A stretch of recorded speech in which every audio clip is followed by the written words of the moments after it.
주님의 탄생을 축하하기 위해서 예배의 자리에 함께 하신 여러분, 여러분의 삶 속에 주님 오시는 그날까지, 우리가 주님 앞에 가는 순간까지 동행하심으로 행복한, 감사와 평안이 넘치는 그런 삶이 되실 줄로 믿습니다.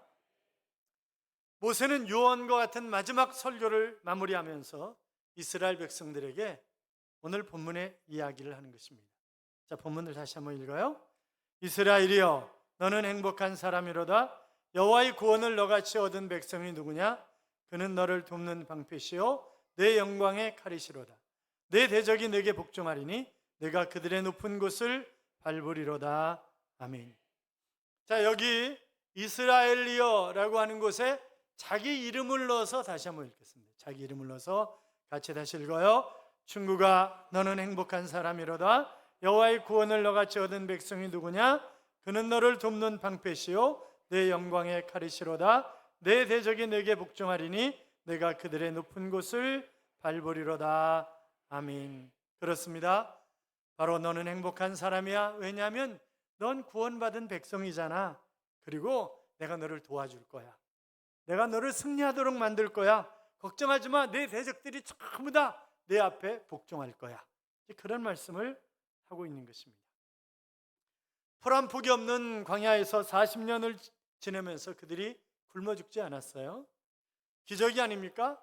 그 광야에서 아기를 낳고 젖 먹이고 그렇게 산 것입니다. 세계 7대 불가사의 정도가 아니라 이런 불가사의는 없을 거예요.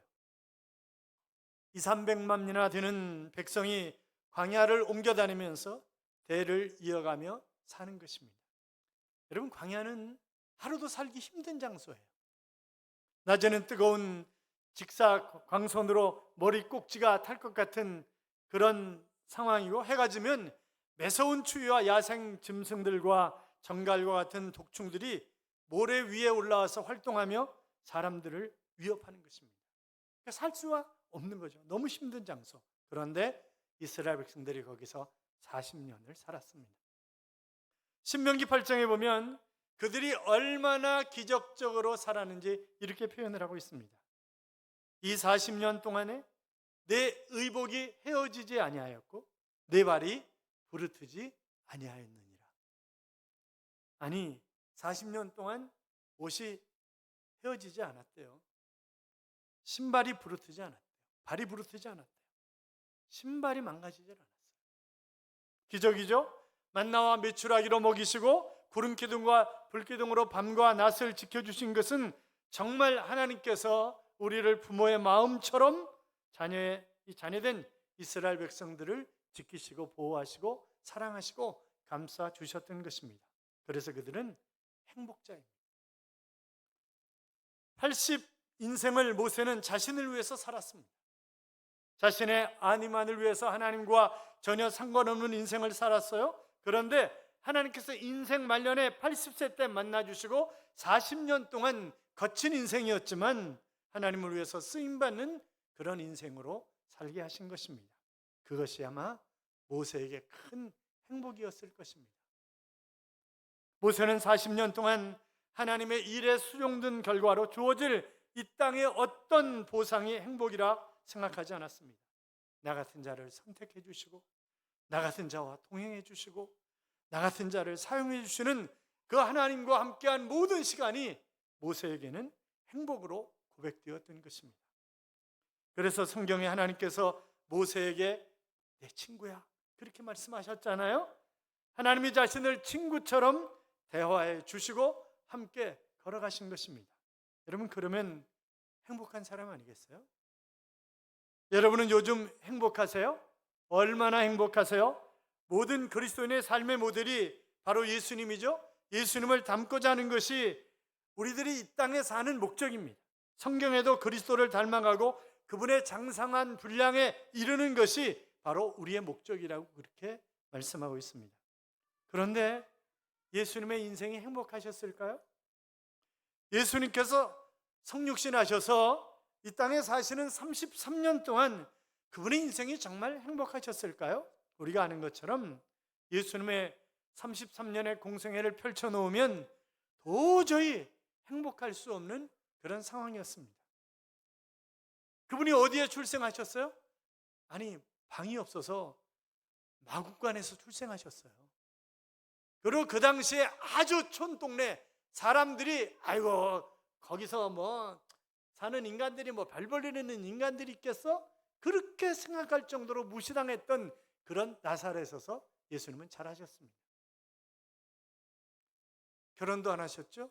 사랑하는 청년들, 그러면 예수님이 로맨스를 경험한 거예요? 못한 거예요? 없어요. 아니에요. 사람들에게 배척을 당하셨어요. 요새 말로 이야기하면 바로 유대인들에게 완전히 왕따 당하신 분이 예수님이에요. 유일하게 위안이 되었던 사랑하는 제자들이 있었지만 가장 중요한 순간에 예수님은 그들에게조차 버림을 당하셨습니다. 집도 없이 사셨죠. 죄인이라는 누명을 쓰셨고 육체의 고난을 당하셨고 십자가에서 비참하게 죽음을 당하셨습니다. 행복의 조건이 아무것도 없습니다. 어떤 분이 그런 얘기를 해요. 그래도 여행은 많이 하셨잖아요. 그분이 여행하신 게 아니에요. 사역이었죠. 사역이었어. 그렇잖아요. 저도 제가 그냥 가족들하고 간혹 여행을 갈 때가 있지만 그 여행 가는 것과 청년들, 학생들을 데리고 비전 투어 하는 것은 완전히 다릅니다. 한 번은 제가 캐나다의 청년들 43명 그리고 밴쿠버에서 한 명을 만나기로 한 그런 친구가 있었어요. 그런데 공항 들어갈 때부터 반이 잡혔어요. 공항에서. 그건 반이 잡힌 거예요. 그러면서 이민국으로 다 끌려간 거예요. 반이. 그 전날 밴쿠버에서 미국으로 한국 사람들이 산을 타고 넘어가다 붙잡혔답니다. 그래가지고 웬만하면 다 잡는 거예요. 웬만하면 다 잡아.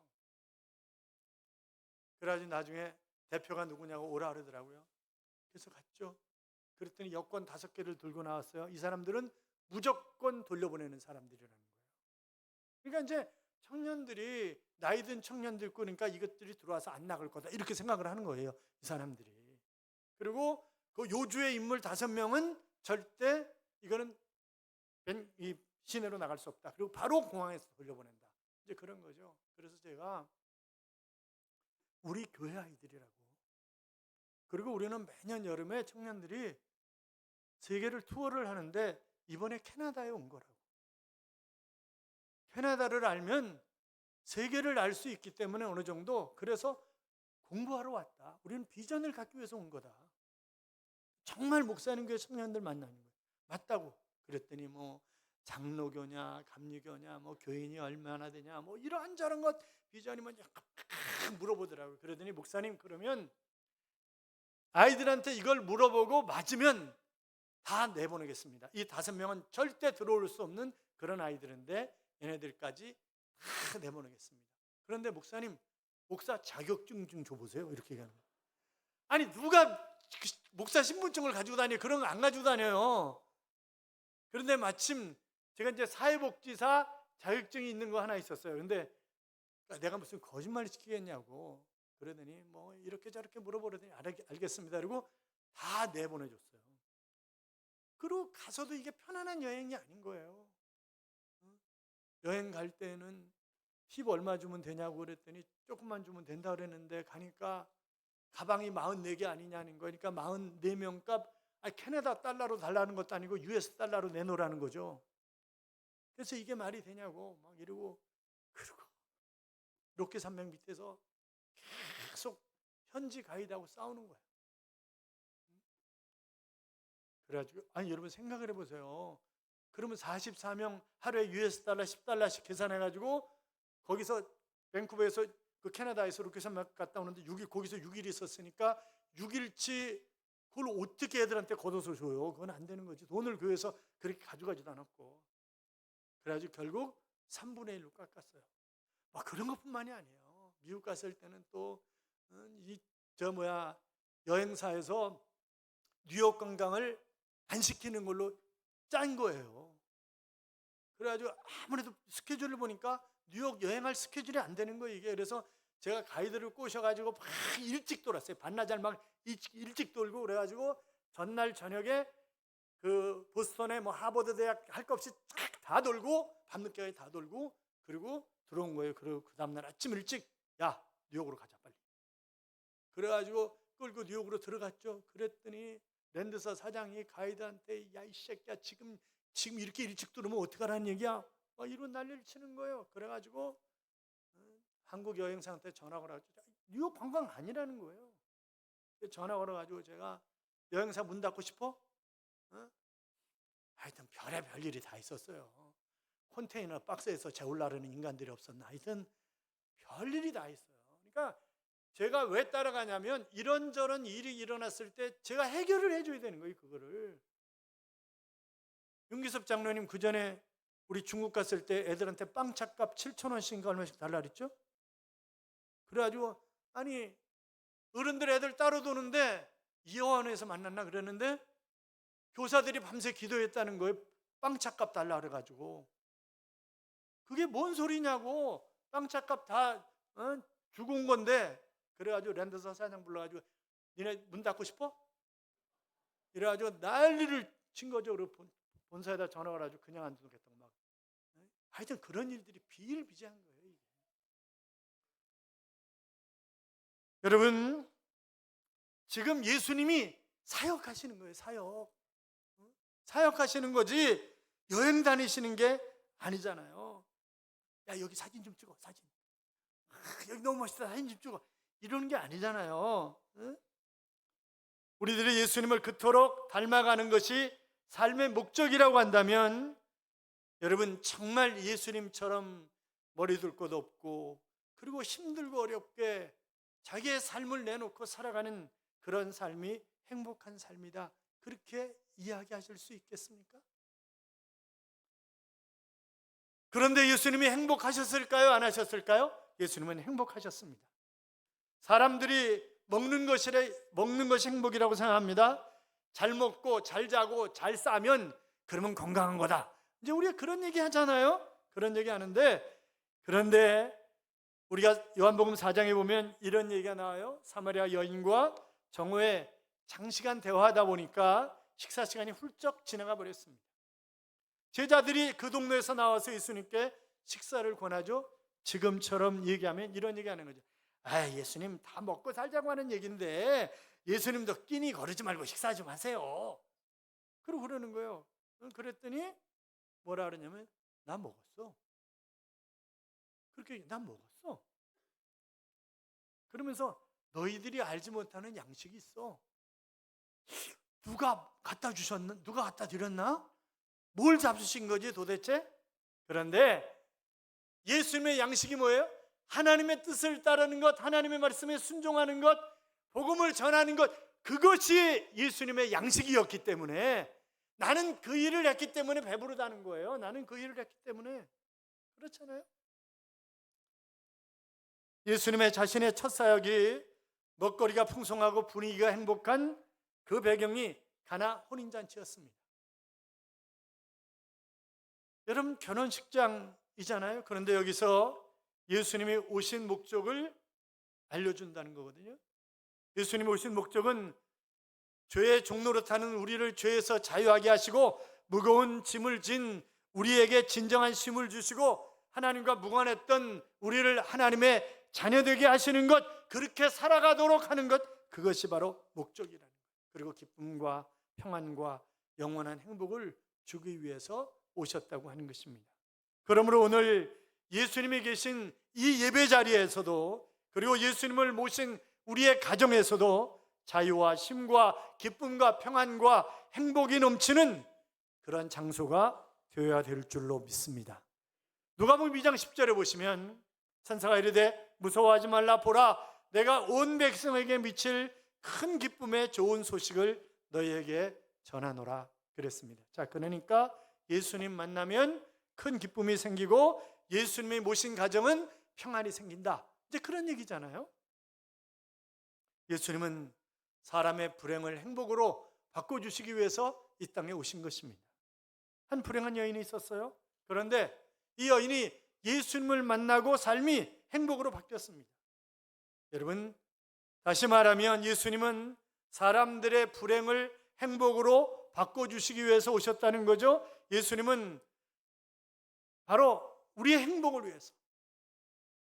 혈루병을 앓았던 여인의 불행이 무엇이었을까요? 마가복음 5장 25절 이하에 보면 12회를 혈루증으로 앓는 한 여자가 있어 많은 의원에게 많은 괴로움을 받았고 있던 것도 다 허비하였으되 아무 효험이 없고 도리어 더 중하여졌던 차에 그랬습니다.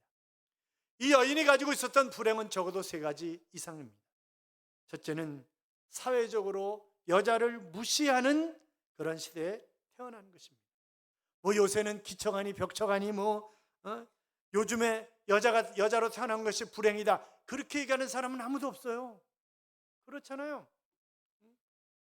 아들 난 게 불행이다, 그렇게 얘기하는 사람들도 없겠지만, 그런데 얘기하지 말아야지. 2000여 년 전에 예수님 당시에 여자에 대해서 많은 편견을 가지고 있었던 그런 시대였습니다.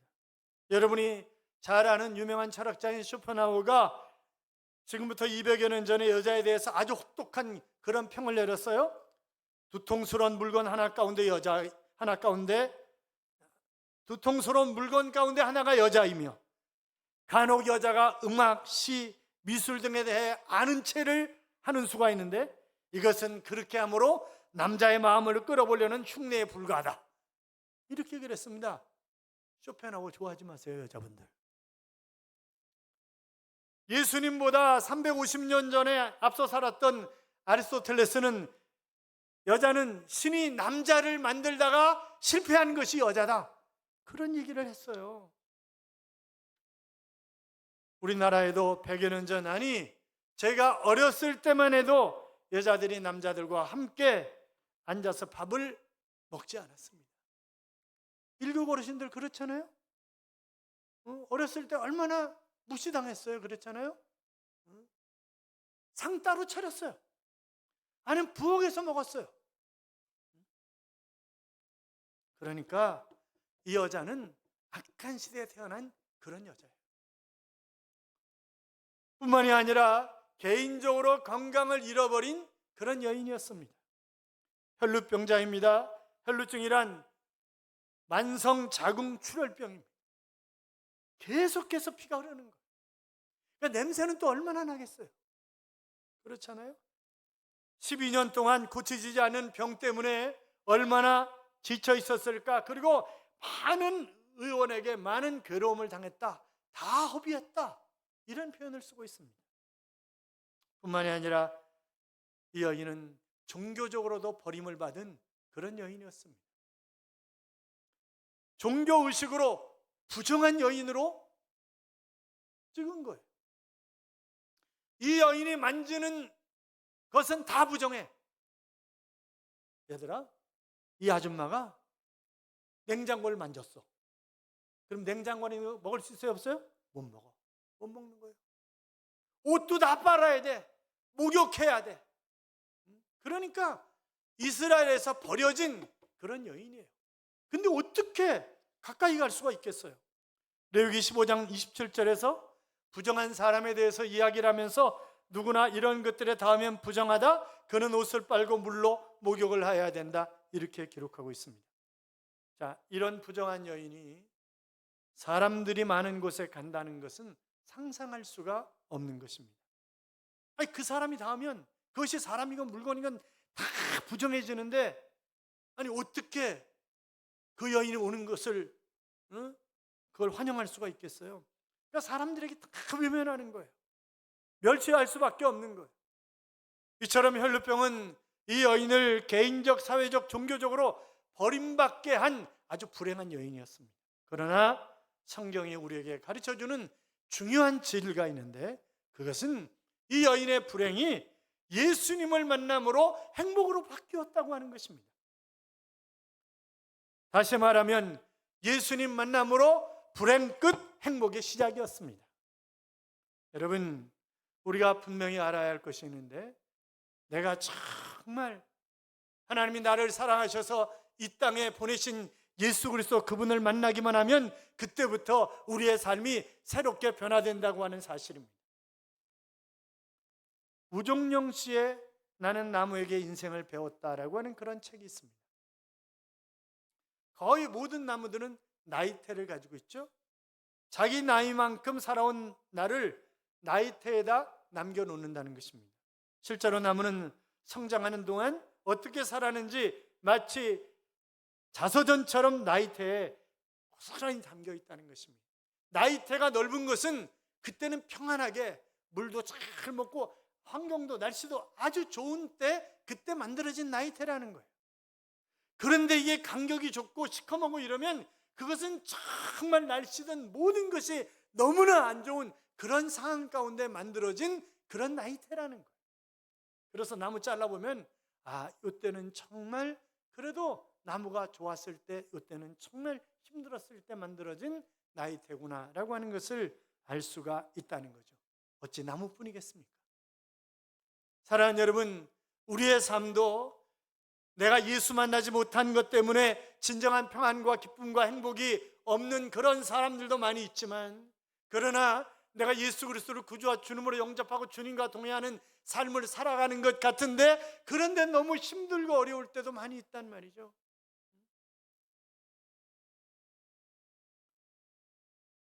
저는 교회 안에서 별의별 사람들을 다 봤습니다. 정말 힘들고 어려운 상황 가운데 있다가 하나님 앞에 몸부림치고 기도하고, 그래서 하나님이 그에게 한없는 복을 부어주셨고, 그런데 그거 가지고 흥청망청 멋대로 하다가 결국 자기의 생까지 끊어버린, 그러니까 멀리 이사가 버리고, 그러면서 들려오는 소리가 자살했다, 그런 얘기가 들려. 이런저런 사람들을 많이 봤습니다. 사랑하는 여러분, 12년 동안 혈루증을 앓았던 그런 여인처럼 비록 아직 가나안 땅을 정복하지 못했지만, 그랬음에도 불구하고 이스라엘이여 너는 행복한 자로다. 왜 그렇게 외칩니까? 구원받은 너 같은 백성이 또 어디 있겠느냐? 구원받았잖아. 내가 예수 그리스도를 구주와 주님으로 영접함으로 구원받은 하나님의 자녀라고 믿는 사람은 아멘. 나는 죽었다 깨어나도 나는 천국 간다, 그렇게 믿는 사람은 아멘. 아멘. 내가 예수 그리스도를 구주와 주님으로 영접했다면 나는 천국 갈 수밖에 없는 그런 사람입니다. 사랑하는 여러분, 하나님과 함께 하시는 구원받은 백성이기 때문에 그 자녀를 세워주시고, 그 자녀를 해롭게 하는 사람을 하나님이 그냥 두지 않으시고, 끝내는 우리가 우뚝 서서 멋지게 인생을 살아갈 것이라고,